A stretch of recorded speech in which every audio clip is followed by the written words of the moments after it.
ಮಕ್ಕಳ, ಇದು ನೀವು ಕಮೆಂಟ್ ಮೂಲಕ ನನಗೆ ಈ ಗಾದೆ ಬೇಕು ಅಂತ ಕೇಳಿದ್ರಿ, ಅದಕ್ಕೆ ನಾನು ಬರೆದು ಅಪ್ಲೋಡ್ ಮಾಡ್ತಾ ಇದ್ದೀನಿ. ಮತ್ತೆ ನಿಮ್ಗೆ ಯಾವ್ದಾದ್ರು ಬೇಕು ಅನಿಸಿದ್ರೆ ನನಗೆ ಕಮೆಂಟ್ ಮೂಲಕ ತಿಳಿಸ್ಬೋದು.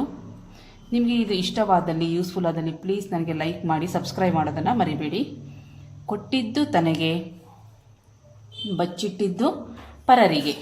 ಗಾದೆಗಳು ವೇದಗಳಿಗೆ ಸಮ. ವೇದ ಸುಳ್ಳಾದರೂ ಗಾದೆ ಸುಳ್ಳಾಗದು. ಗಾದೆಗಳು ಜನರ ಅನುಭವದ ನುಡಿಮುತ್ತುಗಳು. ಪ್ರಸ್ತುತ ಗಾದೆ ಕೊಟ್ಟಿದ್ದು ತನಗೆ, ಬಚ್ಚಿಟ್ಟಿದ್ದು ಪರರಿಗೆ ಎಂಬ ಗಾದೆ ಜೀವನದ ಮೌಲ್ಯವನ್ನು ತಿಳಿಸುವಂತಹ ಒಂದು ಜನಪ್ರಿಯ ಗಾದೆಯಾಗಿದೆ. ಇದು ಫಸ್ಟ್ ಪ್ಯಾರಾ ನಿಮಗೆ ಇಂಟ್ರಡಕ್ಷನ್ ಇದು ಈ ಗಾದೆಗೆ. ನೆಕ್ಸ್ಟ್, ಕೊಟ್ಟಿದ್ದು ತನಗೆ ಎನ್ನುವುದನ್ನು ನಾವು ಎರಡು ರೀತಿಯಲ್ಲಿ ಹೇಳಬಹುದಾಗಿದೆ. ಕೊಟ್ಟಿದ್ದು ಎಂದರೆ ನಮ್ಮ ಶ್ರಮದಿಂದ ನಾವು ಸಂಪಾದನೆ ಮಾಡಿದರೆ ಅದರ ಪ್ರತಿಫಲವಾಗಿ ನಮಗೆ ಕೊಟ್ಟಿದ್ದು ಮಾತ್ರ ನಮ್ಮಲ್ಲಿ ಉಳಿಯುತ್ತದೆ.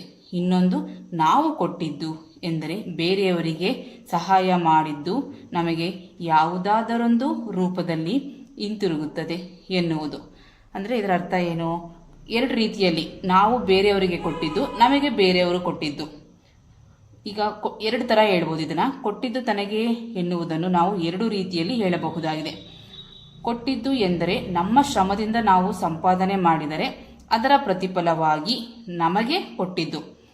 ನಾವು ಕಷ್ಟಪಟ್ಟು ಶ್ರಮದಿಂದ ಮಾಡಿದಾಗ ನಮಗೆ ಅದರ ರಿಟರ್ನ್ ಆಗಿ ನಮಗೆ ಬೇರೆಯವರು ಕೊಟ್ಟಿದ್ದು. ಅದಕ್ಕೆ ನಾವು ಬೇರೆಯವರು ಕೊಟ್ಟಿದ್ದು ಒಂದು ನಾವು ಕೊಟ್ಟಿದ್ದು, ಎರಡು ರೀತಿಯಲ್ಲಿ ಹೇಳ್ಬೋದಾಗಿದೆ. ಅದರ ಪ್ರತಿಫಲವಾಗಿ ನಮಗೆ ಕೊಟ್ಟಿದ್ದು, ಅದು ಮಾತ್ರ ನಾವು ಕಷ್ಟಪಟ್ಟು ಸಂಪಾದನೆ ಮಾಡಿದಾಗ ನಮಗೆ ಬಂದಂಥದ್ದು, ನಮಗೆ ಕೊಟ್ಟಿದ್ದು ಮಾತ್ರ ನಮ್ಮಲ್ಲಿ ಉಳಿಯುತ್ತದೆ. ಇನ್ನೊಂದು, ನಾವು ಕೊಟ್ಟಿದ್ದು, ನಾವು ಬೇರೆಯವರಿಗೆ, ಕಷ್ಟದಲ್ಲಿರುವವರಿಗೆ ದಾನ ಧರ್ಮ ಮಾಡೋದು, ಸಹಾಯ ಮಾಡೋದು, ಆ ರೀತಿಯಲ್ಲಾದಾಗ ನಾವು ಬೇರೆಯವರಿಗೆ ಕೊಟ್ಟಿದ್ದು ಅದು ನಮಗೆ ಯಾವುದಾದರೊಂದು ರೂಪದಲ್ಲಿ ಹಿಂತಿರುಗುತ್ತದೆ ಎನ್ನುವುದು. ಅಂದರೆ ನೀವು ಹಿರಿಯರು ಹೇಳೋದನ್ನ ಕೇಳ್ಬೋದು, ನಮ್ಮ ಕೈಲಾದಾಗ ನಾವು ಬೇರೆಯವರಿಗೆ ಸಹಾಯ ಮಾಡಬೇಕು, ದಾನ ಧರ್ಮ ಮಾಡಬೇಕು, ಆಗ ನಮಗೆ ದೇವರು ಅದರ ಎರಡರಷ್ಟು ಕೊಡ್ತಾನೆ ಅಂತ ಹೇಳ್ತಾರಲ್ಲ, ಅದು ಕೂಡ ನಿಜ. ಅದು ಈ ಅರ್ಥಕ್ಕೆ, ಅದು ನಾವು ಕೊಟ್ಟಿದ್ದು, ಇನ್ನೊಂದು ನಮಗೆ ಕೊಟ್ಟಿದ್ದು. ಹಾಗೆಯೇ ಬಚ್ಚಿಟ್ಟಿದ್ದು ಯಾವಾಗಲೂ ಜಿಪುಣತನದಿಂದ ಅಥವಾ ಅನ್ಯಾಯ ಮಾಡಿ ಸಂಗ್ರಹ ಮಾಡುವಂತಹ ಹಣವಾಗಿರುತ್ತದೆ.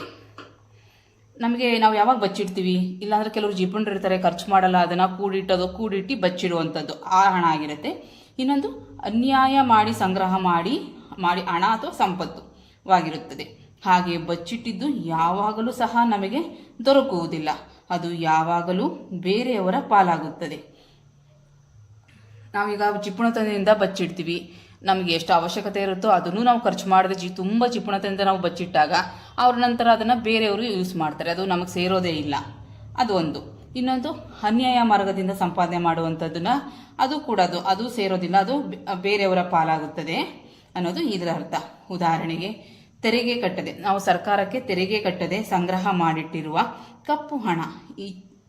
ಇತ್ತೀಚೆಗಷ್ಟೇ ಆದ ನೋಟ್ ಬ್ಯಾನ್ ಹಣದ ಅಮಾನ್ಯತೆ ಇದಕ್ಕೆ ಒಂದು ಜ್ವಾಲಂತ ಉದಾಹರಣೆಯಾಗಿದೆ. ನಾವು ಟ್ಯಾಕ್ಸ್ ಕಟ್ಟಿದೆ ಸರ್ಕಾರಕ್ಕೆ, ಅದನ್ನು ಕಪ್ಪು ಹಣದ ರೂಪದಲ್ಲಿ ಇಟ್ಕೊಂಡಾಗ, ಈಗ ನೋಟ್ ಬ್ಯಾನ್ ಡಿಮಾನಿಟೈಸೇಷನ್ ಆದಾಗ 2-3 years ಬ್ಯಾಕ್ ಆದಾಗ ನಾವೇನು ನೋಡಿದ್ವಿ ಅದನ್ನು, ಅದು ಬೇರೆಯವರ ಪಾಲಾಗುತ್ತೋ. ಒಂದಷ್ಟು ಎಷ್ಟೋ ಜನ ಅದನ್ನು ಸುಟ್ಬಿಟ್ರು ದುಡ್ಡನ್ನು, ಕೆಲವೆಲ್ಲ ಸರ್ಕಾರ ವಶಪಡಿಸ್ಕೊಳ್ತು. ಹಾಗೆ ಅದು ಕೂಡ ನಾವು ಕಪ್ಪು ಹಣ, ನಮಗೆ ಟ್ಯಾಕ್ಸ್ ಕಟ್ಟದೆ ಇಟ್ಕೊಂಡಿರುವಂತಹ ಹಣ ಕೂಡ ನಮಗದನ್ನು ಇಲ್ಲೀಗಲ್ ಆಗಿ ಇರೋದ್ರಿಂದ ಅದು ನಮಗೆ ಸೇರಲೇ ಇಲ್ಲ, ಬೇರೆಯವರಿಗೆ ಹೋಗಿರುತ್ತೆ ಅನ್ನೋದು ಅರ್ಥ. ಇದಕ್ಕೆ ಒಂದು ಜ್ವಾಲಂತ ಉದಾಹರಣೆಯಾಗಿದೆ. ಆದ್ದರಿಂದ ಕೊಟ್ಟಿದ್ದು ತನಗೆ, ಬಚ್ಚಿಟ್ಟಿದ್ದು ಪರರಿಗೆ ಎನ್ನುವ ಗಾದೆ ಮಾತು ಎಷ್ಟು ಸತ್ಯವೋ ಕೊಟ್ಟಿದ್ದು ತನಗೆ ಎನ್ನುವುದು ಅಷ್ಟೇ ಸತ್ಯ. Thank you.